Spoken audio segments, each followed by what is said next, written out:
Hey everyone, 99% of you watching aren't subscribed. Let's change that. Hit that subscribe button, and at 1,000 subscribers, we'll drop special stories just for you. Jack's cauldron floated upside down, wedged between a cracked antenna dish and what used to be a weather satellite, contemplating two things. One, whether he could pry loose the remaining titanium struts without drifting into open space. Two, why his coffee machine hated him. Correction, the machine crackled through his helmet comms. I do not hate you, Captain Regret. I am simply disappointed. I didn't even program you to talk, Jax muttered, twisting a bolt loose with a magnetic wrench.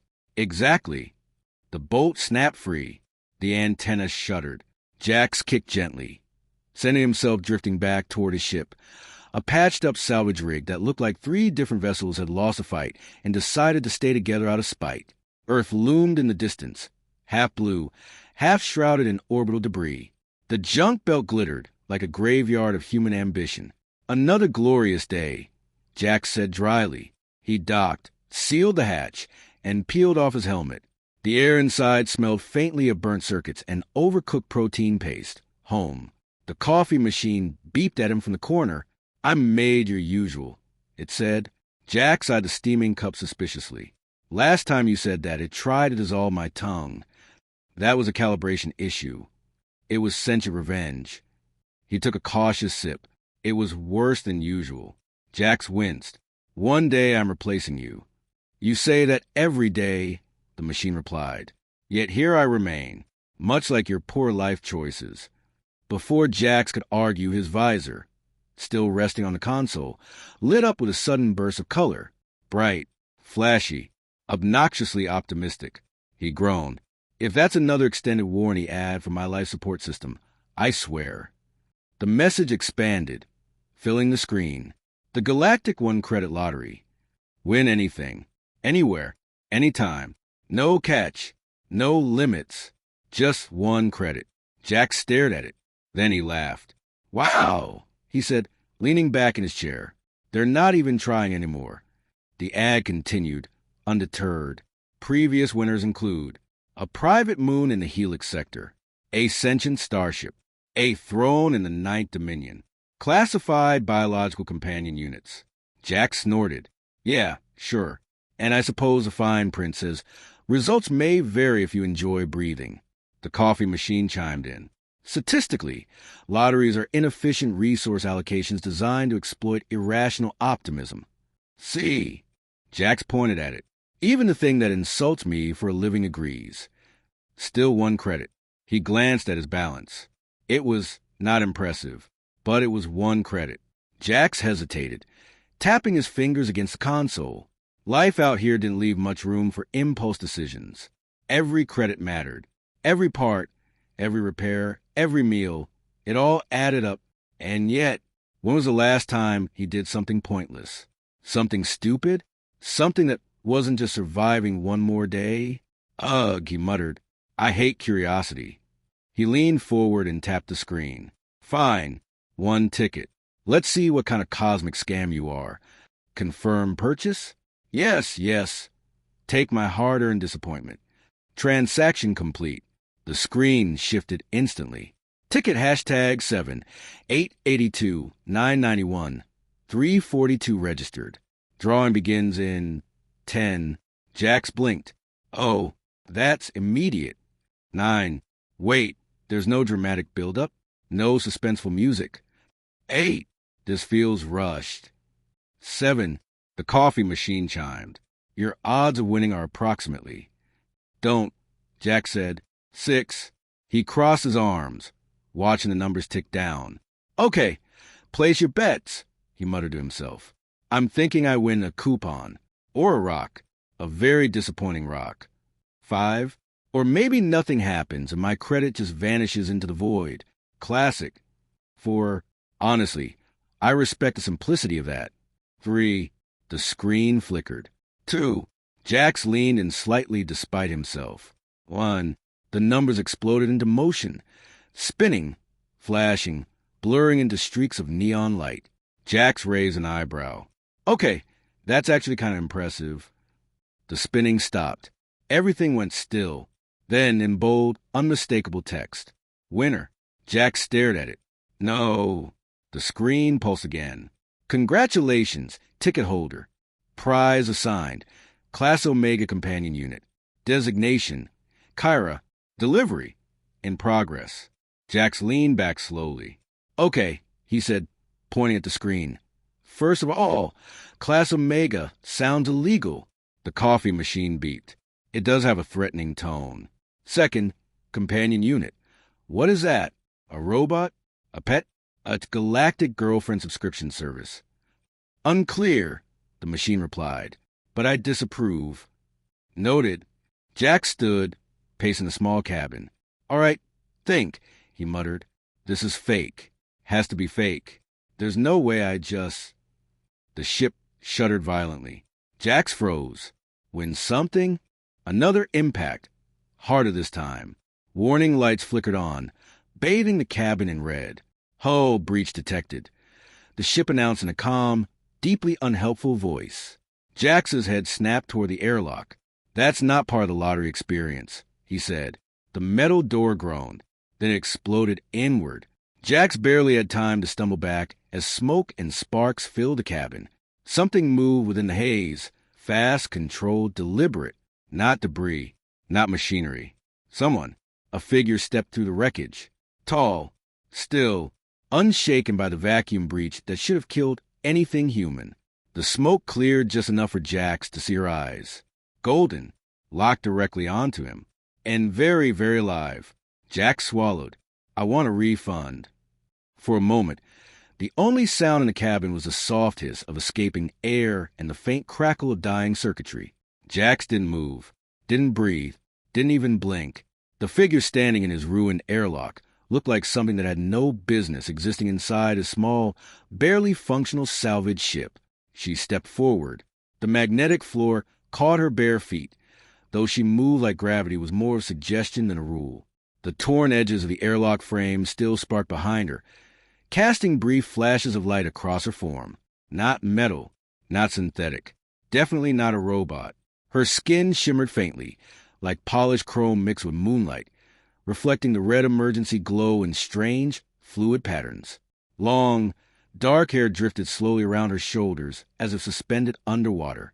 And those eyes, sharp, golden, focused, never left him. "You are the one who claimed me?" she asked.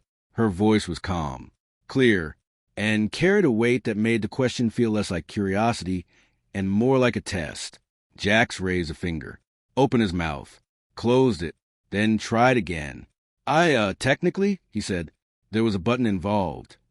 She tilted her head slightly. "A button?" "Yeah, you know. Tap. Confirm." Mild regret immediately afterward. Her gaze flicked briefly around the cabin, the patched walls, the exposed wiring, the coffee machine quietly steaming in the corner, before returning to him. "This is your vessel?" Jax glanced around as if seeing it for the first time. "Look, it has character. It has structural instability." "Character," he repeated firmly. Behind her, a panel sparked again and fell off the wall with a dull clang. She didn't react. That was already broken. Jax added. Silence stretched between them. Then she took another step closer. Jax instinctively stepped back, not because she moved fast, but because she didn't need to. Everything about her felt controlled, precise, like she could cross the distance in an instant if she chose to. "I am Kyra," she said. Designation confirmed. Transfer complete. "Yeah, I saw the message," Jack said quickly. "Listen, I think there's been some kind of mix-up. I didn't order you. I clicked on a very questionable ad. You participated in the selection process. It costs 1 credit. That is irrelevant. It is extremely relevant." Kyra studied him again, her expression unreadable. "You do not appear to be a warlord," she said. Jax blinked. "I get that a lot. Nor a commander, nor a figure of influence." "Okay, wow." Her gaze narrowed slightly. "You are underqualified." Jax crossed his arms. "Hey, I didn't design the lottery." "Yet you won." "Yeah, and I'm starting to think that's a problem." A faint hum filled the air. Jax frowned. "You hear that?" Kyra didn't answer. Instead, She reached out, faster than he could track, and caught a loose metal rod that had been drifting from the damage wall. She held it between her fingers, examining it for a fraction of a second, then crushed it, effortlessly. The metal bent and snapped like soft plastic. Jack stared. "Okay," he said slowly. "That's new." Kyra let the broken pieces fall. "Your environment is inadequate," she said. "Your defenses are minimal. Your survival probability is low." "Wow. You really know how to make a first impression. You asked for honesty. I did not." She ignored that. Instead, she turned toward the main console. Jax immediately stepped in front of it. Whoa, hold on. That's mine." Kyra paused, then looked at him, not aggressively, not even impatiently, just assessing. "You cannot operate this vessel at the level required," she said. "I have been operating this vessel just fine. It is falling apart. It is aging gracefully." She reached past him. Jax tried to block her. That was a mistake. He didn't even see the movement, just felt himself gently but firmly move aside, like he weighed nothing at all. Kyra's fingers brushed the console. The screens flickered, then stabilized, then transformed. Systems Jax had never seen before lit up across the display. Layers of data, navigation overlays, diagnostics that went far beyond anything his ship should have been capable of. Jax's jaw dropped. That was not there before. "I optimized your systems," Kyra said. "You how?" "This ship barely runs standard software. It does now." The coffee machine beeped. "System integration complete," it said. Then, after a pause, "Hello, Commander." Jax turned slowly. "You too. Her authority level exceeds yours," the machine replied, "by a significant margin." Jax pointed at Kyra. "She's been here for 30 seconds. 32, the machine corrected. Kyra stepped back from the console, seemingly satisfied. "The vessel will function more efficiently now," she said. Jax rubbed his face. Okay, let's just pause for a second." He took a deep breath, then looked at her again. "You said transfer complete. What does that actually mean?" Kyra met his gaze. "It means I'm assigned to you." "Assigned how?" She hesitated, just briefly. Then, "I am your companion." Jax blinked. "That is a very broad term." "It is intentionally broad. Does it include not breaking my ship?" "No." "Fantastic." Another silence settled in, less tense this time, but heavier somehow. Jax shifted his weight. "So," he said, gesturing vaguely, "what exactly do you do?" Kyra considered the question, then answered simply, "I adapt." "That's not reassuring." "I survive." Also not reassuring. She stepped closer again, her golden eyes fixed on his. "And I eliminate threats." Jax froze. "Okay, that one is actively concerning." For a moment, neither of them spoke. Then Kyra tilted her head slightly, studying him in a different way now. "Why are you still here?" she asked. Jax frowned. "What do you mean?" "You are aware that I am dangerous." "Very." "You are aware that your situation has become unstable." "Extremely. You could attempt to abandon this vessel." Jax looked around at his ship. His terrible, falling apart, insulting coffee machine having ship. Then back at her. "Yeah, no," he said. "This is still my home." Kyra's expression shifted just slightly. Not quite understanding. Not quite disagreement. Just something new. Jax scratched the back of his neck. "Also," he added, "you kind of destroyed my airlock, so leaving isn't exactly convenient right now." Kyra glanced at the wreckage behind her. "I can repair it." "You can?" "Yes." Jax paused. "Okay, that's actually useful." She turned back to him. "Your expectations are low. They have been carefully calibrated over years of disappointment." For the first time, something almost like amusement flickered in her eyes. It was brief, gone in an instant, but Jax noticed. And for reasons he couldn't quite explain, that made him even more nervous. Somewhere deep in the ship, a system recalibrated with a soft chime. Outside, the stars drifted silently past. Inside, Jax called her realized something important. Winning the lottery might have been the worst decision of his life, or the most dangerous. and he still had no idea which. The first thing Jax noticed was the silence. Not the peaceful kind, the unsettling kind. The kind where things that should be making noise weren't. No rattling panels. No intermittent sparks. No warning beeps from systems held together by stubborn hope. His ship, his very broken ship, was running smoothly. Jack sat up slowly in his chair, squinting at the console. "I don't like this," he muttered. "Your discomfort is noted," Kyra said from across the cabin. Jax turned. She stood near the viewport, staring out into the starfield. The faint silver shimmer of her skin reflected the streaking lights as the ship moved, faster than it had any right to. Jax frowned. "Why are we moving?" "You were drifting in a debris cluster," she replied. "I corrected your trajectory." "Corrected it to where?" "A safer location." "That is not a destination." "It is sufficient." Jax groaned and pushed himself to his feet. "Okay, no, we are not doing this mysterious one-word answer thing. This is my ship." Kyra didn't turn around. "Then you should have secured it better." Jax opened his mouth, closed it. "That's fair," he admitted. He stepped closer, peering at the navigation display. Coordinates scrolled rapidly. Star maps expanded and shifted in ways he didn't fully understand. "I definitely did not install any of this," he said. "No," Kyra agreed. "You did not." Jax crossed his arms. "You keep saying things like that in a way that feels insulting." "I'm stating facts." "Yeah, well, your facts of attitude." Kyra finally turned to face him. "You are inefficient," she said, "and you're rude." "Also a fact." Jax sighed. "This is going to be a long whatever this is." A soft chime interrupted them. Not from the console, from the hull. Jax froze. "That's new," he said. Kyra's expression shifted instantly. "Focused. Sharp. Step away from the controls," she said. Jax did not like that tone. "Why?" "Because we are no longer alone." Right on cue, the console flickered. A new signal appeared. Unidentified, encrypted, persistent. Jax leaned in. "That doesn't look friendly." "It isn't," Kyra said. The signal pulsed again. Then again, like something knocking. Jax swallowed. "Tell me that's just space static." "It is not." The screen glitched and resolved into a single line of text. "Return asset." Jax blinked. "Asset." Kyra didn't respond. Her eyes were locked on the message. Unmoving, unblinking. Jax looked between her and the screen. "You want to explain that?" Silence. Then, "They have found us." Jax let out a slow breath.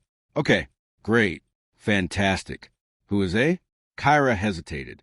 That alone was enough to make Jax uneasy. Finally, she spoke. "The Syndicate."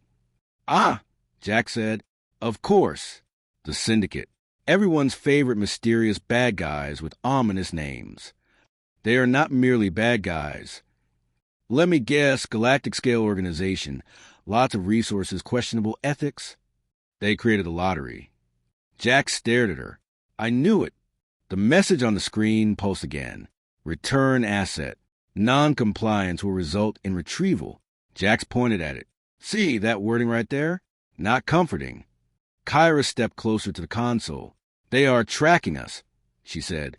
"Through what?" "I didn't install a please hunt me beacon." Kyra looked at him, and for the first time, there was something like tension in her expression. "Through me?" Jax went very still. "I'm sorry, what?" "I was not meant to leave their control," she said. "The lottery is a distribution system, a controlled one." "Controlled how?" "They assign outcomes." Jax blinked. "Wait." He pointed at himself. "You're telling me I didn't actually win?" "You were selected." "That is significantly worse." Kyra nodded once. "Yes." Jax paced, running a hand through his hair. Okay, so let me get this straight. I spend my last credit on a joke lottery, and instead of winning something harmless, I get, what? Assigned a highly dangerous alien who comes with built-in tracking, and a galactic crime syndicate try to reclaim her." "Yes." Jax stopped pacing. "I want a refund." "That is not possible." "Of course it's not." The ship hummed softly as Kyra adjusted something on the console. The stars outside shifted. Jax frowned. "What are you doing?" altering our course. To where? Away. Still not a destination. It is still sufficient. Jax exhaled sharply. You are really committed to that philosophy. The console beeped again. The message changed. Last warning. Return asset. Then a new signal appeared. Closer. Much closer. Jax's eyes widened. Oh, that's bad, isn't it? Yes. How bad? Kyra's gaze flicked to him. Prepare yourself. That is not a number. The ship jolted violently. Jax grabbed the nearest console to keep from being thrown across the cabin. Okay, definitely bad. The lights flickered. A low, mechanical hum built beneath the floor. Something powering up. Something Jax did not recognize. Kyra, what is that? I upgraded your propulsion system. When? While you were sleeping. Jax stared at her. You upgraded my ship without asking? It was necessary. That's not the point. The hum intensified. The stars outside began to stretch, warping into long, thin lines. Jax's stomach dropped. Oh. Kyra placed a hand on the console. Her voice was calm, controlled. Hold on. The ship snapped forward. Reality twisted. Stars exploded into streaks of light as space itself seemed to fold. Then, silence, stillness. The stars returned. Different now. Unfamiliar. Jax slowly released his grip on the console. Okay, he said, breathing hard. That was not normal. No, Kyra agreed. It was effective. Jax turned to her. They're still coming, aren't they? Yes. He let out a long sigh. Of course they are. He looked at her again. Really looked this time.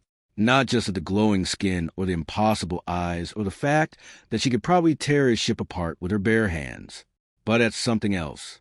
Something quieter. You said I could abandon you, he said. Yes. You meant that. Yes. Jax glanced at the console, at the coordinates, at the endless stretch of space ahead, then back at her. Yeah, he said finally. Not happening. Kyra blinked. Just once. You understand the risk. Oh, completely, Jax said. My life expectancy has plummeted. And yet, he shrugged, I bought the ticket. That is not a logical justification. Neither is anything I've done in the last 10 years. Kyra studied him, longer this time, as if trying to solve something. You are inefficient, she said again. Jax smirked faintly. Yeah, you mentioned. A pause. Then, quieter. You are also unexpected. Jax raised an eyebrow. I get that less often. For a moment, the tension eased, just slightly, but it didn't last, because on the edge of the scanner, a new signal appeared, faint, but growing stronger. Kyra turned back to the console. They're adapting. Jax groaned. Of course they are. He dropped back into his chair. Well, he said, staring at the stars, this is officially the worst lottery prize in history. Kyra didn't look at him. No, she said softly. They didn't outrun the syndicate. Not really. What they did instead was survive, loudly, chaotically, and with far more luck than Jax was comfortable admitting. It started with a near miss in the Karth expanse. Jax's ship dropped out of Jump 2 close to a collapsing debris field, alarms screaming as fragments of shattered freighter spun past him like bullets. This is why I don't go fast. Jax shouted, gripping the controls. Fast leads to death. Correction, Kyra said calmly, already adjusting systems faster than he could follow. Poor navigation leads to death. That's what I said. A chunk of metal slammed against the hull. The ship spun. Jax yelped. We're spinning. I am aware. Do something. I am. You don't look like you're doing anything. Kyra didn't answer. She simply placed her hand on the console. For a split second, the ship went completely still. Then it moved. Smoothly, precisely, threading through the chaos like it had suddenly decided to become something far more expensive than it was. The alarms died. The spinning stopped. They cleared the debris field. Jack sat there, breathing hard. Okay, he said. That was impressive. Yes. You're not even a little bit proud of that. No. Jack slumped back in his chair. I'm proud enough for both of us. Then came the station incident. A refueling stop on a drifting trade hub that smelled like recycled air and bad decisions. Jax had insisted they dock. "We need supplies," he said. "And I need food that doesn't come out of a tube." Kyra had been hesitant. "They will find us more easily in populated areas," she warned. "Yeah," Jax said, "but I will definitely die if I have to drink one more cup of that coffee." The coffee machine, still aboard, beeped indignantly over the comm. "I heard that. You were meant to—" Jax shot back. The station was crowded. Too crowded. Jax felt at the moment they stepped on the platform. The subtle tension. The way eyes lingered just a second too long. "Kyra," he muttered, keeping his voice low. "Tell me I'm being paranoid." "You are not." "Great." They didn't make it 10 steps before it happened. A figure moved too fast through the crowd. Another blocked their path. Jax barely had time to register the weapons before. Kyra moved. It wasn't like before. Not controlled. Not measured. This was something else. Explosive. She closed the distance in an instant. One attacker hit the ground before he even understood what had happened. The second tried to fire. His weapon twisted out his hand and crushed like paper. The third stopped because Kyra was suddenly right in front of him. Her golden eyes burned brighter now. "Do not," she said quietly. "Try again." The man hesitated, then ran. The crowd scattered. Silence followed. Jax stared. "Okay," he said slowly. "So that's what you meant by eliminate threats." Kyra turned to him. Her expression had already settled back into calm. They were inefficient. That's one word for it. She glanced around the station. "We should leave." Agreed. They didn't get food. Jax was still upset about that. Time passed differently after that. Days blurred. Then weeks. Always moving. Always adjusting. Jax learned quickly, because he had to, how to read the upgraded systems, how to anticipate Kyra's movements, how to survive situations that would have killed him a month ago.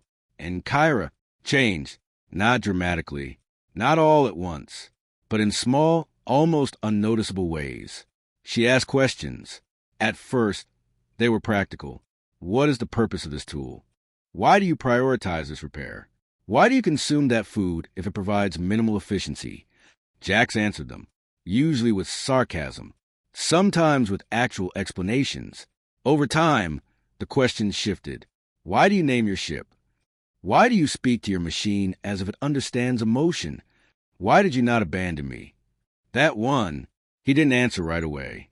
It was quiet when it came up again. No alarms, no pursuit signals.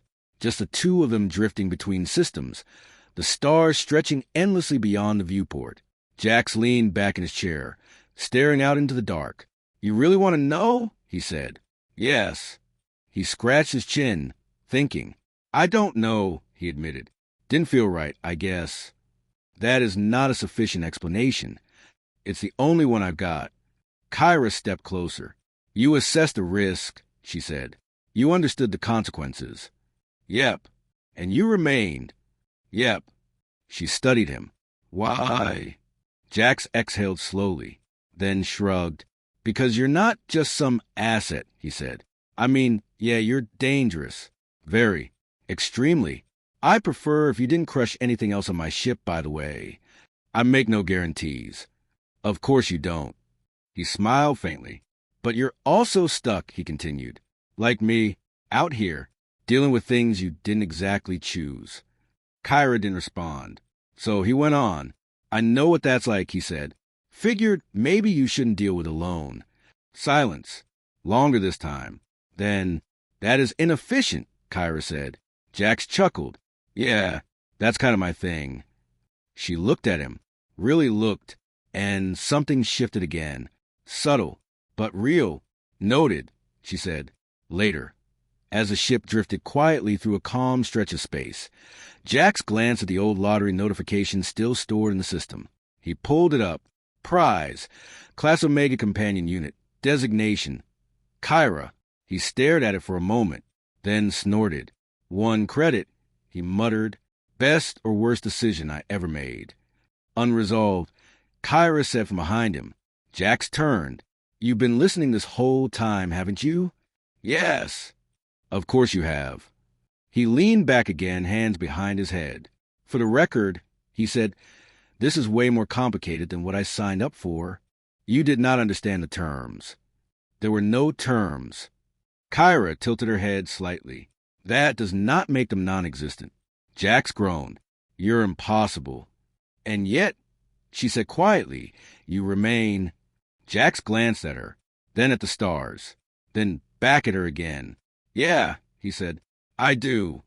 A faint alert blinked on the console. Small, easy to miss, but not to Kyra. Her gaze shifted instantly. They are still searching, she said. Jack sighed. Of course they are. He pushed himself up, stretching. Well, he said, guess the game's still on. Kyra looked at him. The game? Jax grinned slightly. Yeah, you know, me versus a galaxy-spanning syndicate. That is not a balanced scenario. Never said it was. A pause. Then, we will adapt, she said. Jax nodded. Yeah, he replied. We will. Outside, the stars stretched endlessly, full of danger, uncertainty, and things far bigger than either of them. Inside the small, patched-together ship, things were still dangerous, still uncertain, still completely out of control. But for the first time in a long while, Jax Calder wasn't facing alone, and neither was she. Somewhere, deep in the hidden networks of the Syndicate, a signal pulsed. Lottery anomaly, uncontained. Recovery priority, maximum. The hunt continued, but so did they.